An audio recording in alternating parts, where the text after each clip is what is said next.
of 2021, he launched the Black Star Network.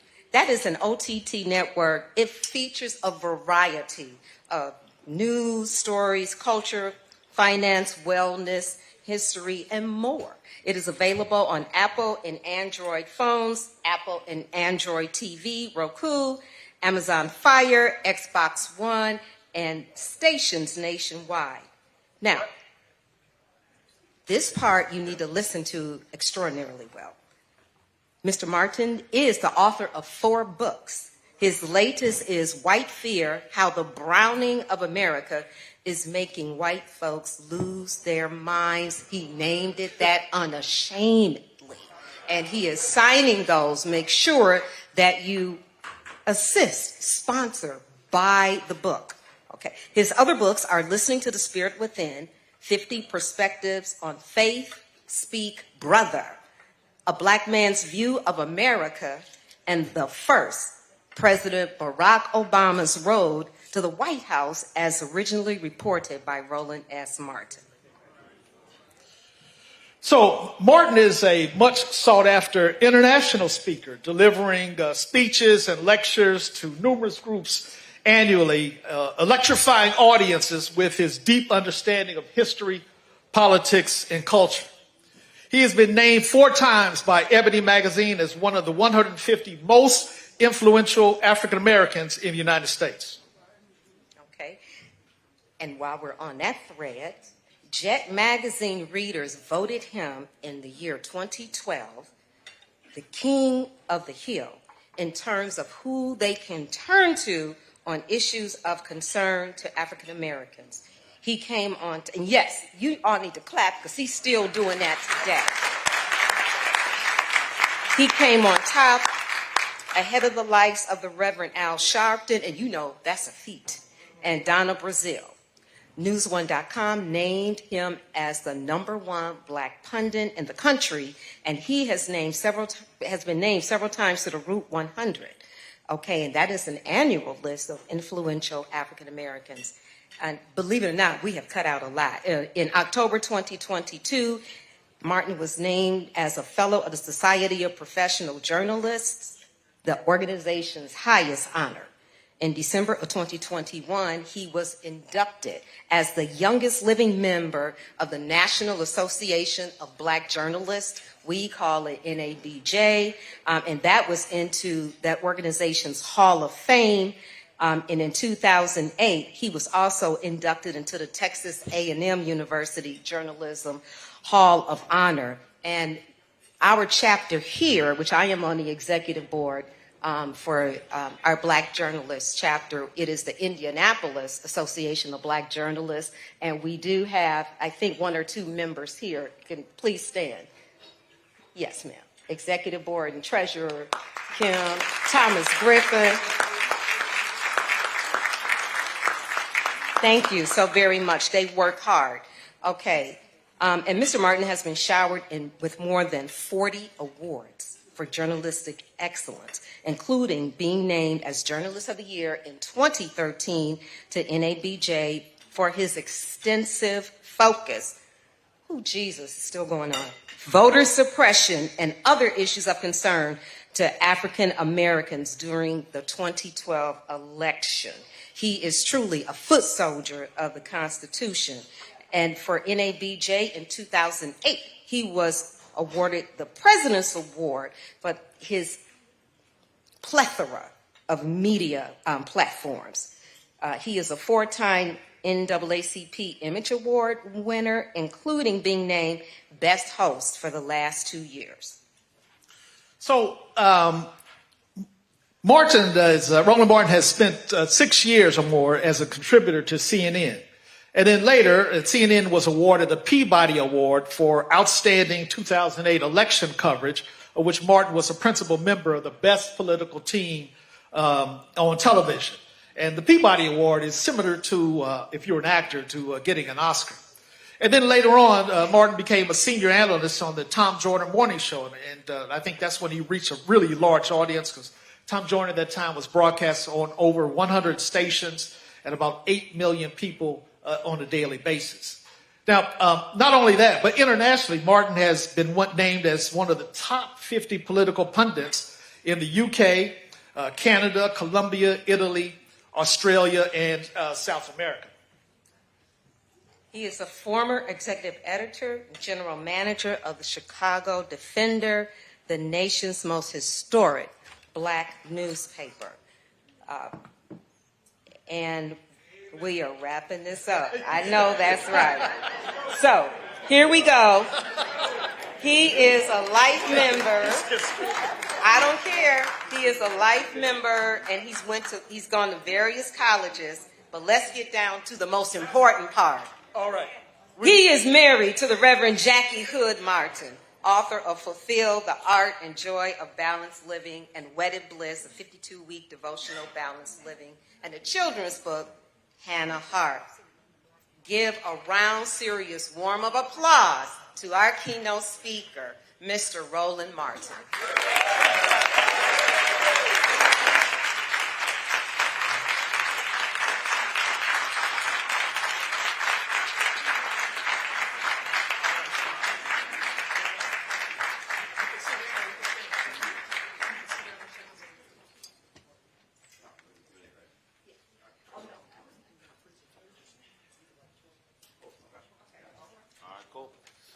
All right, how we doing? All right, glad to see everyone here.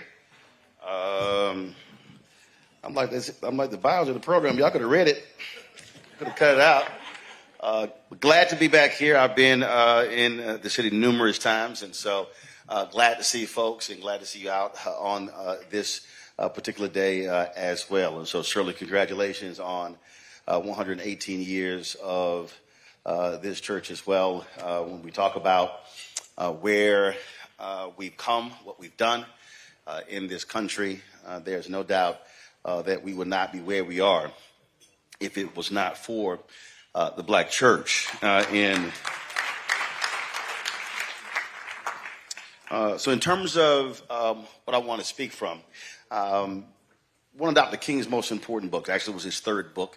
It was his least selling book. It was the one that wasn't even published for a decade after his assassination, was Where Do We Go From Here, Chaos or Community? And in that particular book, he said something that I thought was so critically important. I've talked about it a lot all across this country on my show.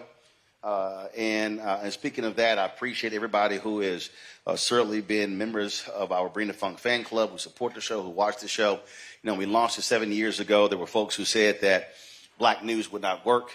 In fact, I remember meeting with the folks at YouTube who said the exact same thing. They were funding lots of projects, and they simply said black news would not work. But knew that wasn't the case. And when we started with 157,000 subscribers, today we have 1.85 million. And on March 4th, when the twice impeached, criminally convicted felon-in-chief spoke to Congress, we chose to have the state of our union. We had Bishop William Barber give our address. And on that particular, and I actually just sent a text out to about 6 or 8 people saying that I wanted us to, I said, let's don't watch the networks. Let's move our black eyeballs to our platform. I said, and our goal is to have 100,000 folks watching.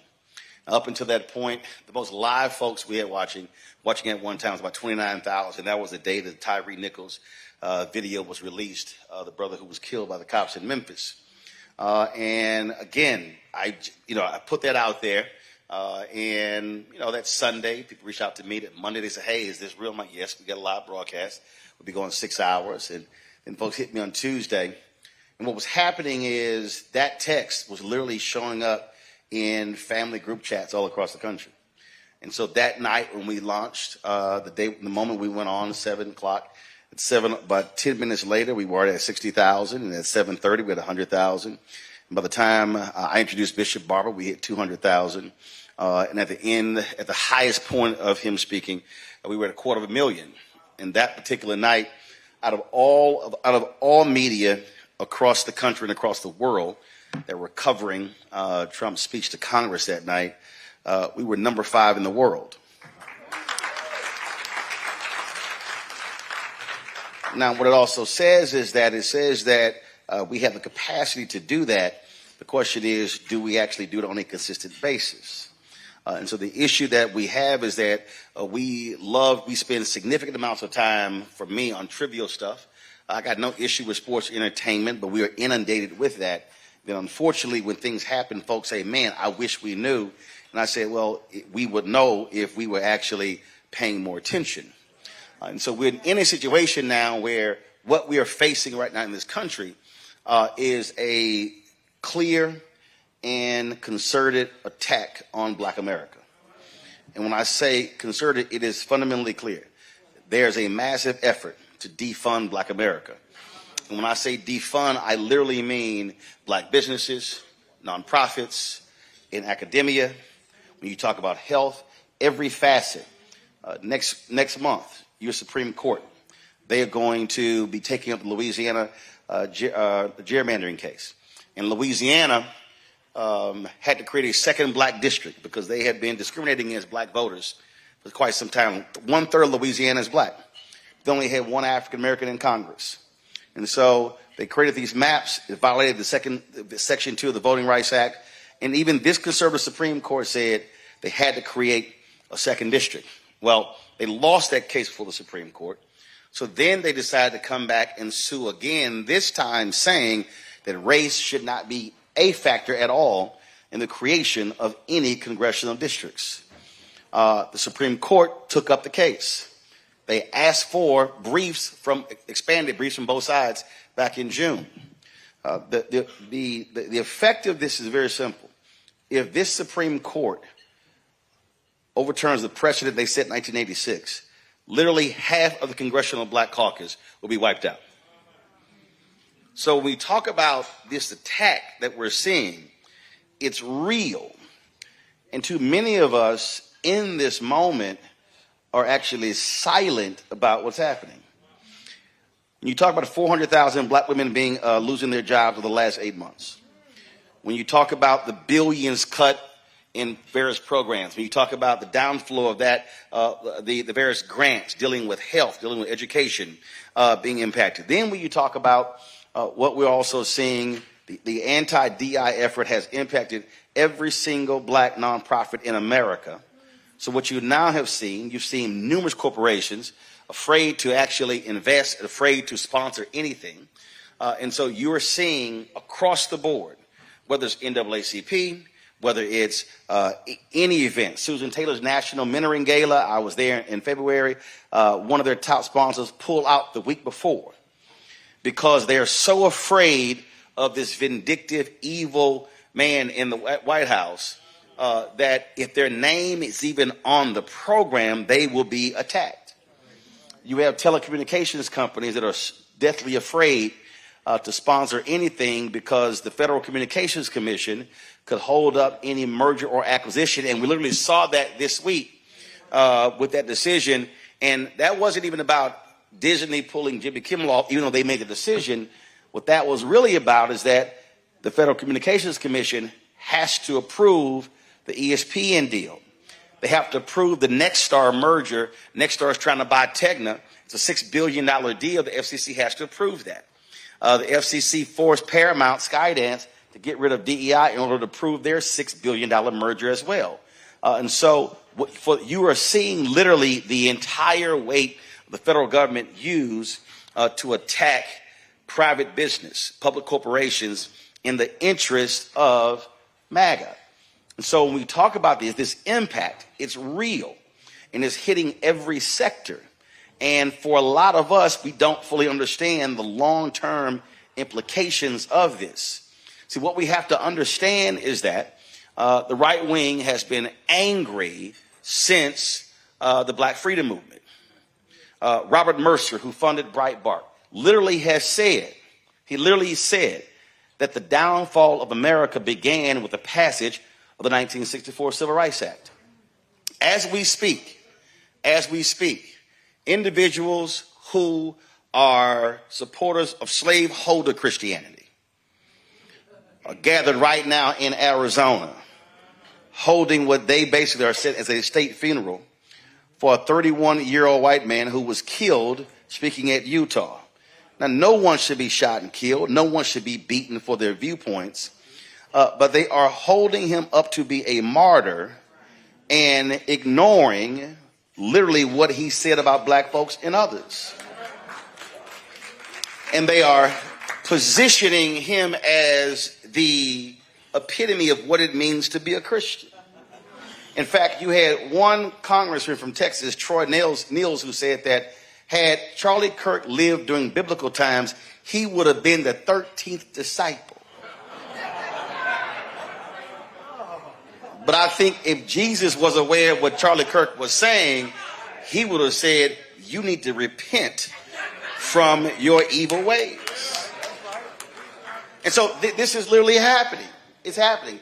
Someone actually sent me a clip. There's one of the folks who's leading the praise and worship at this memorial service used to be one of the folks who sang with Kirk Franklin. Now back then, the white guy had cornrows, but now all of a sudden he has a cowboy hat on. So we've got to be mindful of folk who call themselves allies who are not real allies. And so this stuff is happening before our very eyes. And as I travel the country, I'm seeing far too many folks who are asleep with what is taking place. I hear people say, well, you know what? We dealt with it last time. We survived those 4 years. But I don't think we really understand what is happening before our very eyes. When I say defund Black America, I'm literally talking about they want to move every single thing that we have been able to accomplish. They want to eradicate that and to make it even more hard for us to then bring those things back. So imagine all the hell we went through for 60 years since the Black Freedom Movement to get to this point. And then we then are going to be in a situation where we have to spend the next 50 years trying to regain what we already shed blood for. That's actually happening. So I just want you to, if there's somebody, if you are in this room and you are 25 and under, stand up. So you need to understand what I'm talking about. What they're trying to do is that the people who are standing up, they want to put us in a situation where the folks standing up will have to be 70 to 75 years old to get back to where we already are. That's what I need us to understand what is happening. Y'all can take a seat. So this thing is real. They are executing this on the federal level, on the state level, on the local level as well. And so how do we respond? And what I am seeing is far too much of a muted stance from the Black church. I'm literally seeing denominations talking about trivial matters and not fully utilizing the breadth of our infrastructure. I'm seeing white conservative evangelicals dominate a conversation about what true Christianity is, and I'm literally getting silence from a lot of folk in the Black church. And you got folk in the Black church who are afraid to say things, afraid to be critical, because then you're going to see folk then criticize them and attack them. Today, you got security measures that were put in place at Alfred Street Baptist Church because of what Pastor John Howard Wesley said last week, and of course, and what Freddie Haynes has said, and then what so many others have said. But that's fine, because if we really want to be honest, no one can say they are walking in the tradition of the Black church if they're not actually walking in the tradition of the Black church. There are people who are carrying the titles of bishops and pastors and doctors, but that's what they are. They have titles. They are individuals who are present who have simply no presence. And so what I don't understand is with the attack that we are seeing, I have not seen at all. Now, maybe it's happening, but I've not seen it. Well, I have seen it when you have 3 Black denominations take money from Target in the middle of a boycott. But if there was any time for AME and CME and COGIC and the National Baptist Convention and the Progressive National Baptist Convention and the missionaries to then align together and say, how are we going to be leading our people in this moment? This is the moment. The inauguration was in January. It's now September. That was 8 months ago. Folk have had enough time to get over the election in November and understand this fool is going to be there for the next 3.5 years. And so there's no time for folk to sit here and be silent. There's no time for people to sit here and say, well, but this guy, he's taking out retribution against everybody. See, I can't listen to anybody stand in a pulpit and say those things when literally we are here because there were folk who knew that their churches could be bombed or burned because of what they preach. And see, maybe the problem we're in is that so many of us have become so comfortable in our accoutrements of life, and we're so afraid to lose those things without realizing that our children and grandchildren will be losing the things that we have. So you might be happy with your house and car and your clothes, but when you don't have your rights economically or civil rights, then what really do you have? And that's just a reality. And it's happening in every single city in this country. We are not seeing the response that we need. I mean, right now, we are seeing Catholic priests who are showing up at ICE detention hearings, daring them to arrest their parishioners in front of the priests. I just need somebody to point out to me the last time you have seen 50 or 100 black preachers in a city stand against the evil that we're seeing. I need to see whether or not you're going to have 100 black preachers in Memphis stand and line the streets opposite the National Guard in a serious position of nonviolence and say, you are not welcome here. If you're going to spend $1 million a day on the National Guard, you should be spending $1 million a day on the resources to truly lower crime. I mean, I just need to actually see that. I need to see folk who are actually willing to stand up.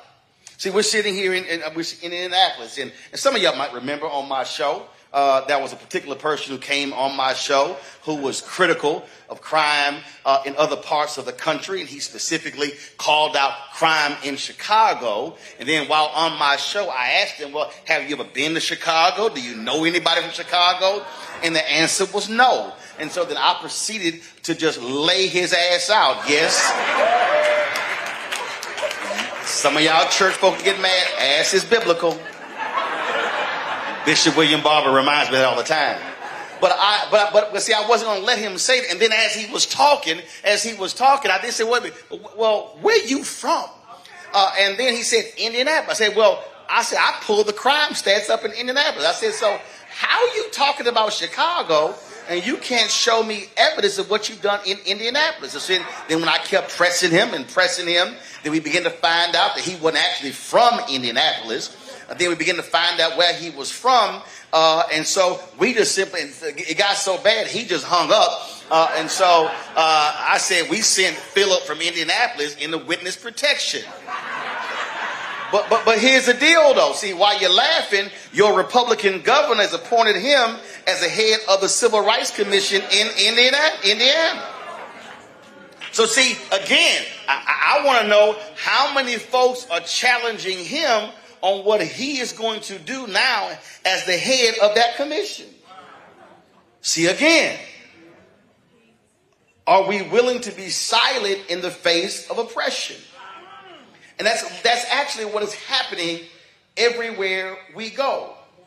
We have too many folks who are just satisfied and saying, well, we're going to sit this out. I keep hearing black folks say we're going to sit this out. And that is grossly offensive to me. Oh, we tired. No, I'm sorry. I can't accept we're tired. I can't accept that. Now, I can stand a break. I can understand a nap. I can understand a vacation. But to say that we're checking out, no, I simply can't allow that, accept that, understand that. If there is any moment for black Christians, for black churches to rise up in massive protest, not simply being on the defensive, but being on the offensive, it is now. You right now should be monitoring in this city. You should be monitoring which corporations in Indianapolis and Indiana are no longer investing or supporting black programming. You should be having a running list of events in this city and showing who advertised last year or the year before who's not there this year.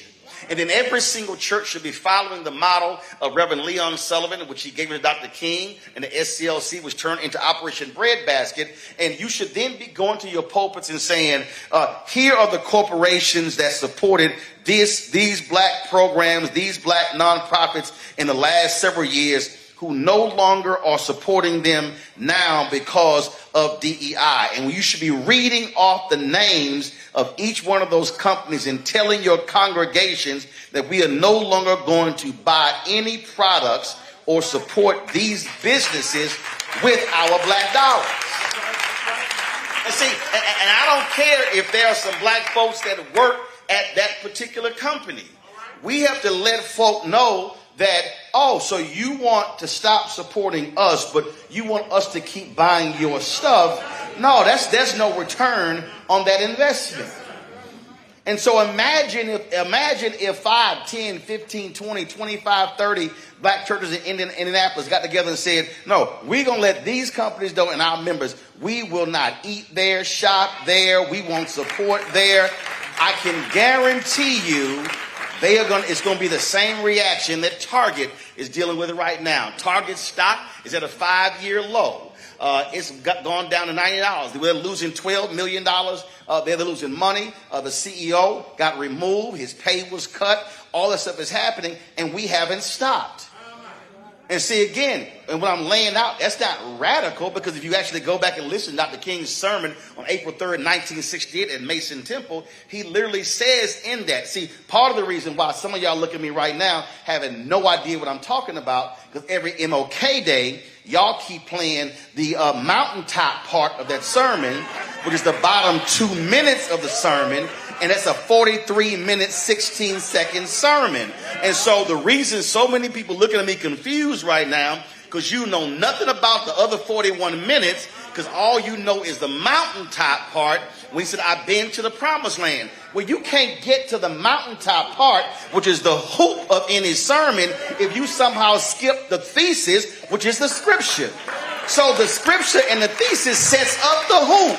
So we sitting here, we get excited on the mountaintop part, and we skipping what the scripture was. And what did he actually say? He said there's no need for us to get angry and throw Molotov cocktails. He said all we have to do, he said, is pull our money out. In that sermon, he says, Jesse, what do you call it? He said, we will redistribute the pain. King says, as the sanitation workers, they are feeling the pain, we will redistribute the pain. He called it economic withdrawal. In the same sermon, he said to the black folks, they should be having an insurance in, supporting black insurance companies. In the same sermon, he said SCLC was opening an account in a black bank. He said we should put our money in a black bank. He said all of that. In the same sermon, he said that black people collectively, individually, are the poorest folks in the country, but collectively has one of the largest economies in the world, which is absolutely true. And so if you pull up the stats of the GDP of the countries all around the world, African Americans in the United States will have a GDP higher than most countries around the world. And so King lays out in that particular speech what economic withdrawal looks like. And so when black folks stop spending, when black folks stop buying, when black folks stop associating with certain things, then other things die. We got to understand that black people, we are America's trendsetters. America ain't got no culture. America has our culture. White women on TikTok are making money off dances black folk created. They can't sing like we do. They can't dance like we do. Ain't no NFL without us. Ain't no NBA without us. You're not going to have any movies without us. And so the reality is they can't get rid of us. And so with that in mind, why is it that we are so willing to just give our dollar away for folk who are disrespecting us every single day. And see, and I'm not saying that, oh, this has to be, oh, this major movement, because part of the deal is we keep trying to have a macro conversation versus a micro conversation. We keep saying, well, man, if we get everybody in the room, no, I don't need everybody in the room.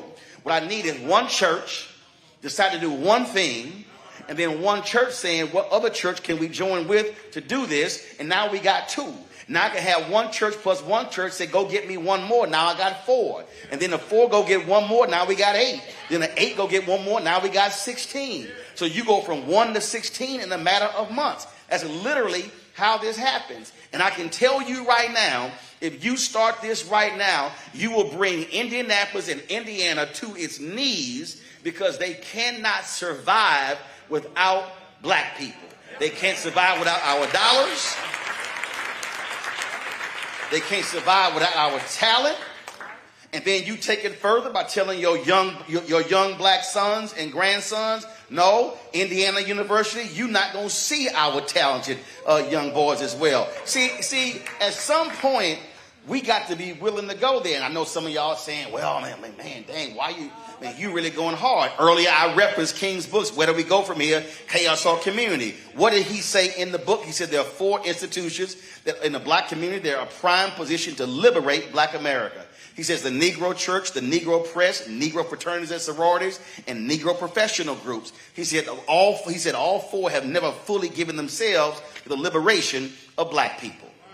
He starts with the church. He invokes the Negro Press. He's talking about black-owned media. He's also talking about our organizations. And we talk about our organization, same thing. We sit here and we walk around proud to say we black and gold and pink and green and red and white and blue and gold and blue and white and all the rest of the colors. We spend so much time on our insular business when black folks who are not in our groups have no idea who the hell we are. They don't see us. They don't see us going anywhere. And I know some of y'all are saying, well, I'm glad I'm not D9. But you might be a Prince Hall Mason. You might be an Eastern Star. You might be a Lynx. And the same applies. I remember what brother told me. He said, man, the lodge in D.C., we have this annual march. He said, man, I really want you to participate. I said, first, stop.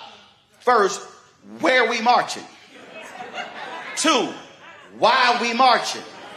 I said, I'm not putting on a black suit and a black tie and an apron and some gloves to walk down the damn street just to say we walk down the street. I said, no, that's just not how I move. And so this is what I'm talking about. Right now, we have all of this infrastructure in the black community that is untapped, that's not been fully maximized because we're so busy being cute within our particular groups. Now, I know I'm making some of y'all uncomfortable, but you need to get over it. Because what I'm laying out is exactly what King said. And so we cannot talk about how do we change the condition of this country if we are unwilling to use the resources that are sitting before us right now. Can you imagine what would happen in this city if churches and D9 and others decided to say, you know what, we're going to go to the city council this month and the school board next month and the county commissioners next month and the state legislature next month, then we're going to rotate again and go back. Do you understand what would happen if 2, 3, 4, 500 folk in black and gold or purple and gold or pink and green and red and white just showed up to a city council meeting? They all be like, I don't know who these people are. I don't know why they here. But see, again, you got to be willing to put some pressure on folk. You got to be willing to get out of our suits and ties, and as Ella Baker said, put some overalls on and go sit with the folk and say, what is it that you need? Our people are crying out for leadership, and right now, too many of us are not accepting the call. So leaving here, you got to make a decision. Leaving here, you got to make a decision that whether or not you came here to get dressed up, to put a mask on, and enjoy a nice unseasoned dinner. Now, y'all know that fish and chicken could have had more seasoning. Stop. You said it was, baby, stop it. You said it was good. It was okay. I'm messing with you. But we have to make a decision. Leaving here, what are we going to do? People stop me all the time and they say, man, they stop me in the airport. Say, oh, man, you killing it, man. Thank you. Thank you for doing what you do. And they say, I said, man, I don't know how you do it. I said, easy, I open my mouth. I'm not willing to accept weakness. I appreciate Hakeem Jeffries. I appreciate him being a House Democratic leader. But if you think for a second he wasn't going to get criticized for joining the other Democrats and voting for that resolution for Charlie Kirk, oh, absolutely. Oh, that's right. No, I got in his behind. And if he calls me, I would tell him again, you are wrong. And him and 3 other members of the CBC, including 2 of my Alpha brothers, David Scott, as well as Greg Meeks, and then Don Davis out of North Carolina. See, that's the other thing. See, I ain't got no problem calling names. That's the other thing. Some of us are too nice. We don't want to bring no names up. We say, well, I don't want to mention no name. No, I'm going to call the roll. Because some folk need to know, if you do things that are against the interests of our people, then you are going to have your name called. See, my position as a journalist has been very simple. If you do good, I'm going to talk about you. If you do bad, I'm going to talk about you. At the end of the day, I will talk about you. I'm not afraid to call anybody out. I don't care who it is. I don't care how much money they have, because we cannot continue to have black folks who are unwilling to challenge black folks who are not doing what's in the best interest of black folks.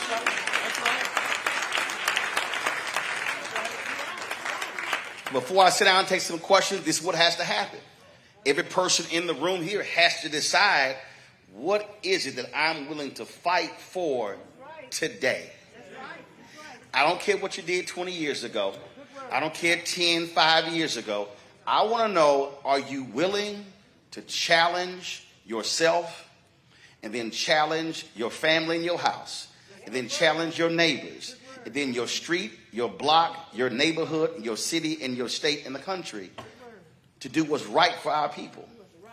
Because there are 5 and 6 and 7-year-olds who are walking around today who are not going to live in the America that we are living in. We have folk, the basis of my book is real simple. They are scared to death of not being in power. And they're trying all they can to knock us further back. And this generation cannot be the generation that stands silent while this is happening. This generation, if you are 60 and under, you have never experienced what we are going through right now. You've never seen, this is literally Jim Crow 2.0 minus the crosses and the dogs. And we are folks are saying, well, I think that's just a little too much. No, it's not. And so people don't know how to respond to this because our parents and grandparents told us, we did all this because you won't have to deal with it. But as the sister said, which introduced me, we still dealing with voter suppression. We still dealing with taking out our opportunities. We're seeing what's happening economically. We're seeing how we're being wiped out. And so this is the moment where you have to decide, am I willing to stand up, not just for me, but for my children's children, or am I going to be one of the folks who just stays quiet and lets it happen? Because here's what's going to happen. The next generation, when they hit 20 and 25, going to look to you and say, when evil showed up at your door, what did you do? And if you don't have an answer for them that's in the affirmative, then you were the problem that we were confronting. Now is not the time for weak, meek, impotent Christians. Now is the time for some radical Christians who are in the same vein as Martin Delaney, as Denmark Vesey, as Frederick Douglass, as Ida B. Wells Barnett, as Sojourner Truth, as, of course, Abernathy and King and Young, as well as Septima Clark and Diane Nash and so many others. This is the moment for our people to rise up and let this country know, you are not going to disrespect us. You are not going to disown us. You're not going to degrade us. And if for every hell you give us, we're going to give you twice as much hell back. And we must accept the admonition of what my fraternity brother, Burton Woodson Tandy, said. And I made it perfectly clear. And I do it every single day on my show. And I don't care who it is, whether you're white, black, Democrat, Republican. And that's simple. We will fight until hell freezes over. And then we will fight on the ice.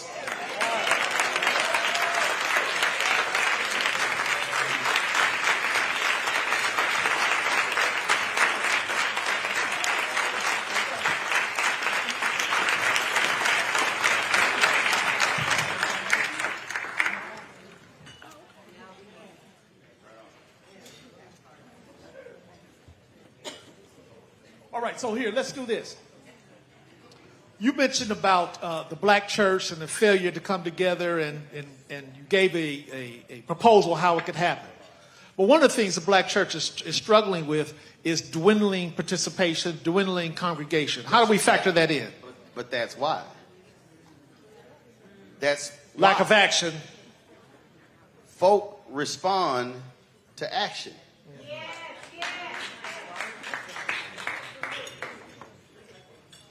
If the church moves outside the walls, so let's just take this here. Imagine where the church is located. So first of all, how many people in this room are retired educators? Stand up. If you're a retired educator and you're a member of this church, stand up. Okay. 1, 2, 3, 4, 5, 6, 7, 8. All right. So, closest school to the church. Imagine the church says, we're going to establish a 5-block radius around the church. And we're going to go knock on every single door in a 5-block radius. And we're going to tell them, ask them, is there a child in this household that's of school age? And the answer is yes. Church says that Monday through Friday from 4 to 6 at the church, we will have free tutoring at the church for these kids.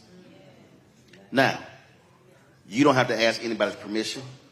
You don't need to ask the city or the school district to do this. So what do you think will happen if all of a sudden 20, 30, 40 kids are showing up for tutoring? And then this is what you do for the retired educators. You don't ask them to do it every day. You say, I need 2 retired educators to commit 1 day a week. So that's 2, 5 days, that's 10. You don't need a new building. You're already paying on the building. You're already paying for AC, light, Wi-Fi, and everything else. You already have the infrastructure there. So let's say 50 kids come. You now have how many households? You now have, so now you now can ask, does that household, first of all, are they saved? Or do they have a church home? So although you're helping to educate their kids, you're also doing church outreach. That person will then go, oh, I ain't never seen the church do this thing. I need to go check out this particular church. And so you now may very well be bringing in new members by educating their children. And even if they don't even join the church, you are impacting the education stats because you are helping increase in reading and writing and math and all those things. So part of the problem is that the church has become so insular, meaning inside of its 4 walls, where folk in neighborhoods never see them except when they parking on Sundays. So that's one of the ways that you actually do it. If the people in a 5-block radius don't know anything about your church is not effective at reaching the people outside the walls. I read recently where journalist Van Jones said that he received a text the day before from Charlie Kirk the day before. Did you see that? Did you see that? I saw it, and I don't care. I know, but I'm saying, do you believe that he being Charlie Kirk would not want that violence that's going First on of all, right now? hold up. Nobody wants violence, but Charlie Kirk said out of his own mouth that if it means people dying to preserve the Second Amendment, then that is necessary. That's what he said. That wasn't me. Okay, and now we have a couple of questions. Someone says, Roland, since your hometown and Dallas. Houston. But go ahead. Okay, yeah. That's why I stopped. Don't worry about it. Are at the center of the attack on black office holders. Have you been made aware of any black advocates, such as Attorney General Holder or President Obama, holding meetings to address this blatant attack on black people? Yeah, they have both of them created this redistricting committee after Obama left. So yeah, they've been doing that. But the issue there isn't even a national thing. You got to remember those are state issues, and part of the issue that we still have is we're not voting our capacity. When I say not voting our capacity, Texas has the largest number of eligible black voters in any state in the country. Yet when you look at, so here's the issue in Texas. Right now, white people are the minority in Texas. 61% of Texas population right now is Latino, black, Asian American, Native American. 39% is white. Yet 61% of people who vote in Texas are white. 39% of people of color. So that's the issue that we're also seeing across the country. We're not maximizing our capacity. So what I have been saying is, in order for us to truly affect change, we've got to be hitting the number for me is 70%. So if you've got 100,000, let's just take 100,000. If you got 100,000 people who are eligible voters, and then only 40% vote, that's 40,000. If 70% vote, that's 70,000. That's 30,000 more votes. We literally can decide elections in cities and counties and states because of our voting numbers. We're not fully maximizing it. In November, Trump wins North Carolina by 150 or so thousand votes. 616,000 black people did not vote. He won Georgia by about 183,000, if I'm correct. 1 million black people did not vote in Georgia alone. We see this all over. When Jeff Landry, that MAGA Republican in Louisiana, when he won, he was running against an African American who was on the Democratic side. You saw low voter participation among African Americans. And so we have to understand, you have to link voting with public policy. When I listen to these idiots say, well, I need tangibles before I vote, that's literally the dumbest thing in the world, because no one can give you anything before the election. What you get stuff after the election. Now, what is important is that when we do elect folk, they actually deliver. Then if they don't, we then take them out. See, we've been too afraid to bounce some folk out of office. There are black people who are in office across the country who ain't doing jack, who need to be taken out. So we've got to have the willingness to actually do that. But that is what has to happen. When Beto O'Rourke ran against Greg Abbott for governor of Texas, 75% of all Texans 30 and under did not vote. It's a numbers game. It's a numbers game. The Republicans have said, they have publicly said, if we make it easier for people to vote, why does Trump and Republicans despise 2020 so much? Because COVID was an aberration. Okay? What happened during COVID? Ballot drop boxes. You had in Harris County drive-through voting, 24-hour voting. We had no excuse absentee voting. Republicans have said on the record, if more people vote, we will lose. Their strategy is less people. You ain't got to believe me. Google Paul Weyrich. Paul Weyrich was one of the folks of the Christian Coalition. He literally gave a speech saying, if we don't want everybody voting, that's what we have to understand. So when Trump thanked black people in 2017 for not voting, every black person should have been insulted, because he was saying, y'all sitting at home helped put me in the White House. So, yeah, we have two questions left. Let me combine two. This person says, how do we encourage others that are not paying attention to current events to get comfortable being uncomfortable? And then secondly, fear is a real thing. And there are those who are afraid to step out, to stand up, and to stand out. All right, well, the first question, when you say, how do we help inform others? Well, the first thing is, you know the others. You know the others. So the first thing is, what are you watching? What are you reading? What are you sharing on your Facebook page and your Instagram page and on your social media pages? What are you sharing? See, if we want to be honest, too many of us are like, hey, what are they going to do? No, they. So what information are you sharing with people? That's the first thing. And I get fear. Look, not every journalist will do what I do. I totally understand that. But you got to stand up for something. Because let me tell you what I've always hated. I always hated, and so, y'all know, some of y'all been here. Some of y'all might be that person I'm talking about.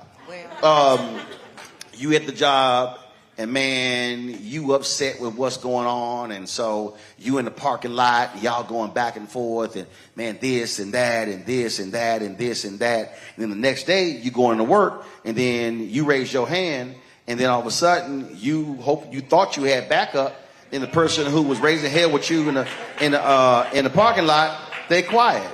I call that a parking lot militant. You militant in the parking lot, but you quiet when you go in the building. And so there are too many of us are parking lot militants. And so I get the idea of fear, but we all can move in different ways. There's still something that you can do. And so not everyone is going to march or protest. Not everyone is going to say things, but still, what is it that you're doing? If you say, hey, I'm not trying to be on the front line. Okay, then you can lead a quiet protest. That's right. You can say to 10, 20 people, hey, we ain't find nothing from them. We ain't doing that. And so you can actually do that. But you have to do something. What you can't do is expect everybody else to put something on the line, and then when the victory is achieved, then you want to act like you participated. See, that part. You got to put some skin in the game. Remember, a lot of black people were mad at Diane Carroll. Like, why aren't you doing what Dick Gregory and Harry Belafonte was doing? Dr. King was like, no, we need you exactly where you are. And what they didn't understand was Diane Carroll was having fundraisers at her apartment in New York, at the house in L.A., because somebody had to bail a folk out of jail who were getting arrested. So it was like, Diane, we don't need you out down here protesting. We need you up there raising money for them white folks to bail folks out. Everybody has a role to play. So not everybody is supposed to be doing that. You got to figure out what's the role that you play.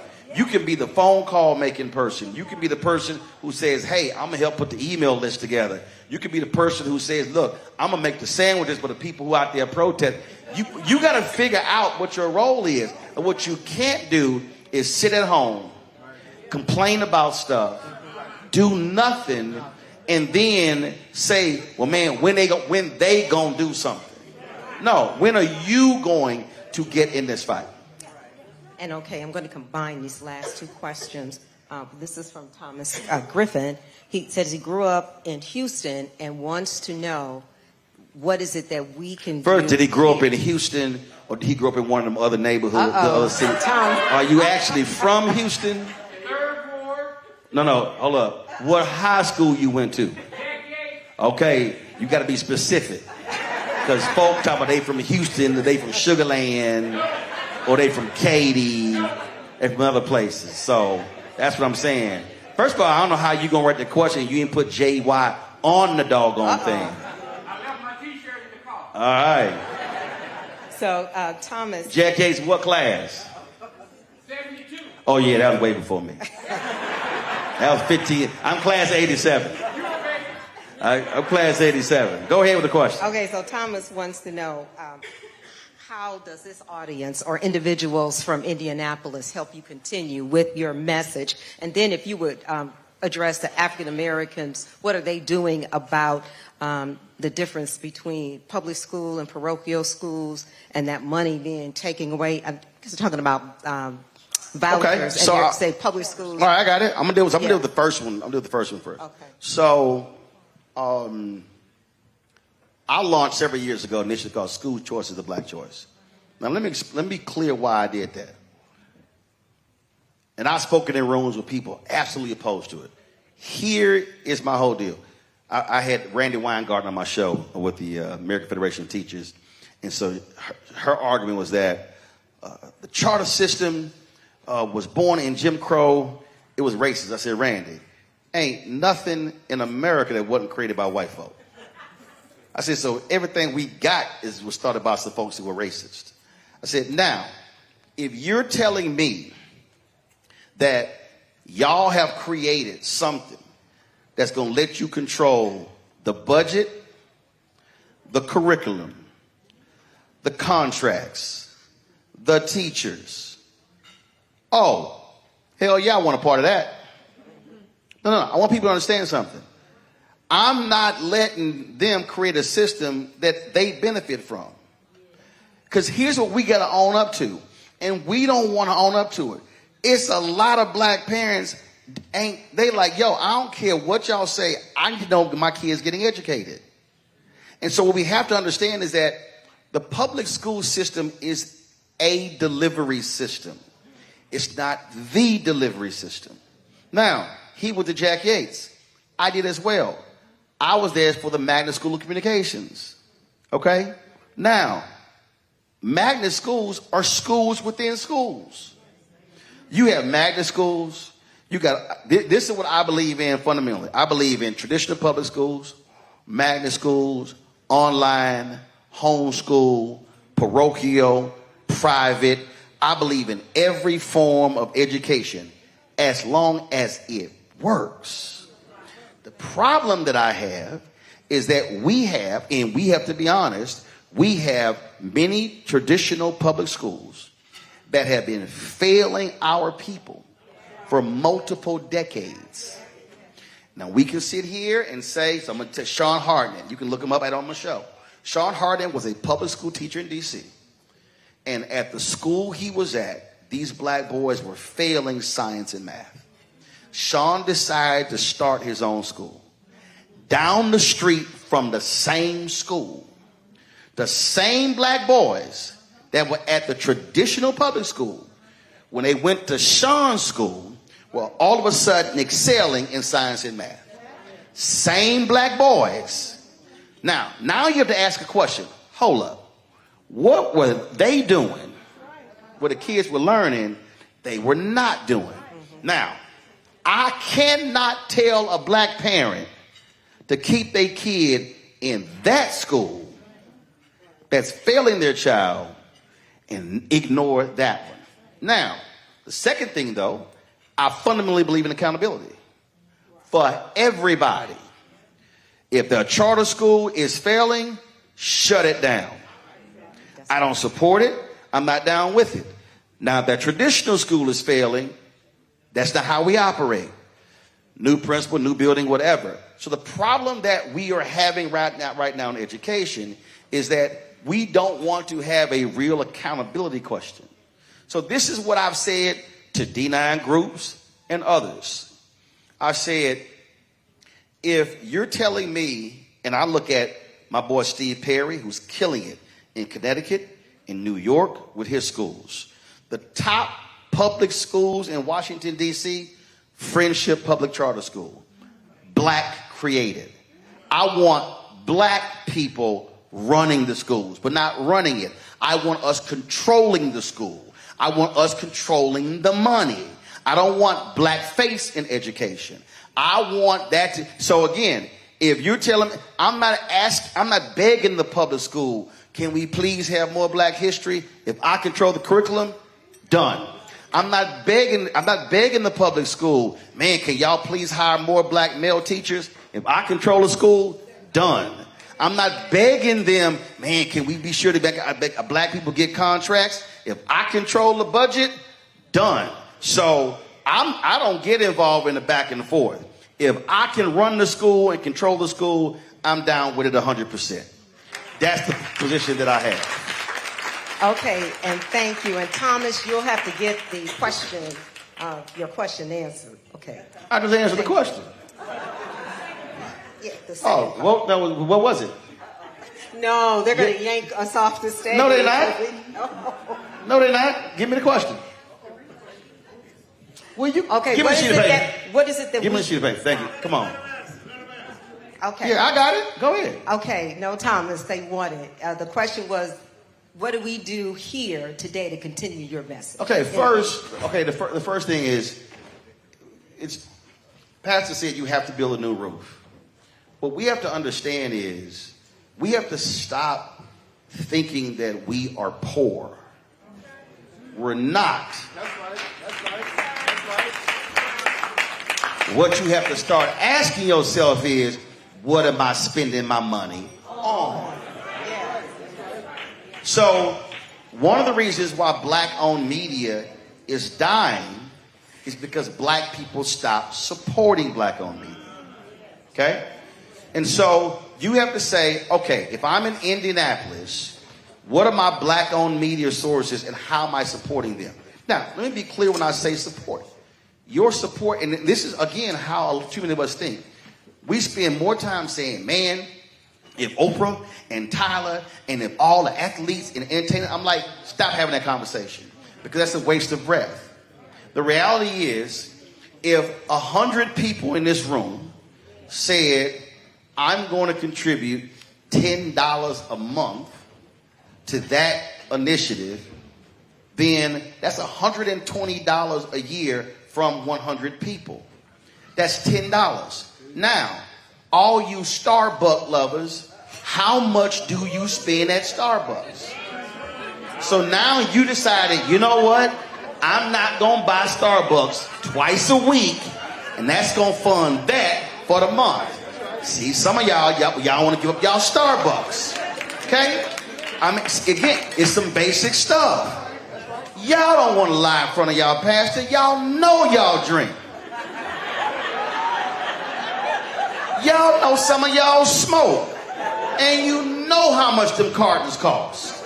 So what I'm saying is, if we are going to support our efforts, then we literally have to reassess what we're spending money on to support it. So if you now say, and again, I make it as simple as possible. If you say, there are 4 institutions, Black Paper, a Black Digital something, a Black nonprofit or whatever, you know what? I'm going to send them $5 a month. Now see somebody right now sitting here going, come on man, $5 a month, not going to do anything. That's a lie. That's $60 a year. We launched my show September 4th, 2018. A 92-year-old black woman in Long Island, New York was the first person who gave a donation. She said, I watch you on TV One, your voice matters. She said, here's a $500 check. We then said, all right, I'm going to ask our folk, do $50 a year, that's $4.19 a month, 13 cents a day. Support my show and the other shows on the network. Since we launched it, 36,000 donors, we've raised $4.5 million. And that is a result, not of a whole bunch of folk giving 500 or 1,000. We have done this because that is a lot of people who have given $1, $5, $10, $25, $50. I got 4 people who literally have tied to my show every month for 7 years. So you have to decide if we want our institutions to succeed, we are going to have to fund our institutions, which now means we have to reassess how we're spending our resources. King said, individually we're poor, collectively we're wealthy, and that has to be our state of mind.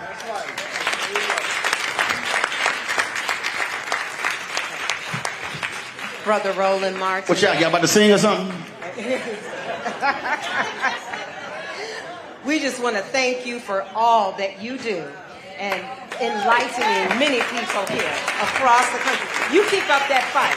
You keep up the fight. Oh, and lastly, in case y'all,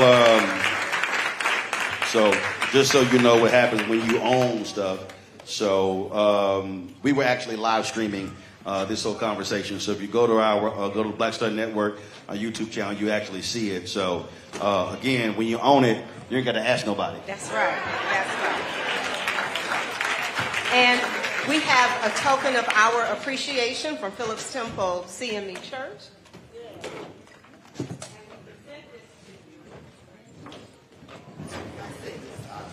Thank you. And then everybody, please don't forget to consider donating to Phillips Temple CME Church. There's a QR code that you can scan. I know, give it up. Thank you, Chief. This is a fundraiser. You know, you heard what he said we could do. So consider donating. Thank you. Yes, ma'am.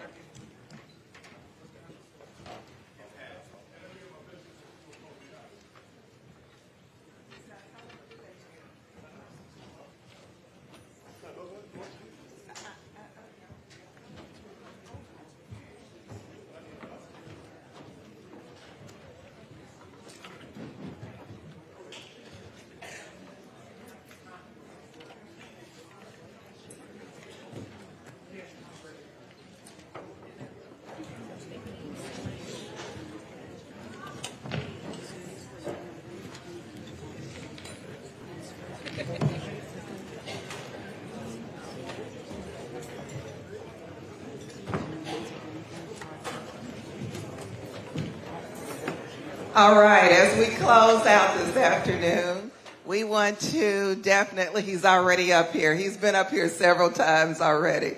This is the leader of Phillips Temple CME, Mr. Paris Lester.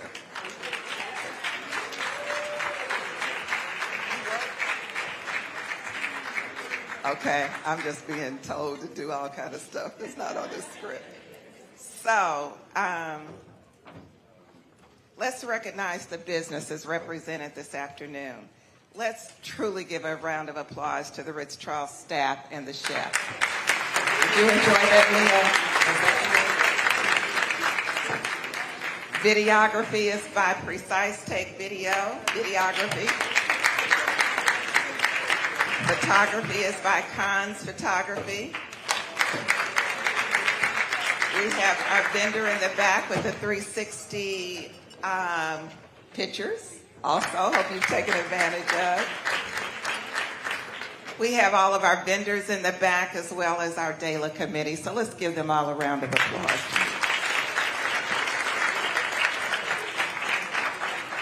Pastor Lester, would you like to say a few words now, or are you through talking?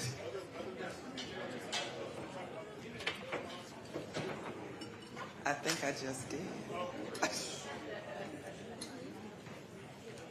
I'll give it up for Sister Pat Rowe for leading us. Where's Sister Mary Black? Come on, Sister Mary Black, for leading us.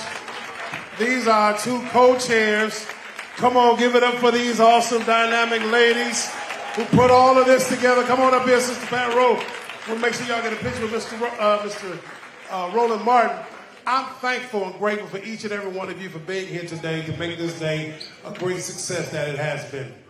I know that we have also made bids. Did everybody get a chance to bid on the silent auction?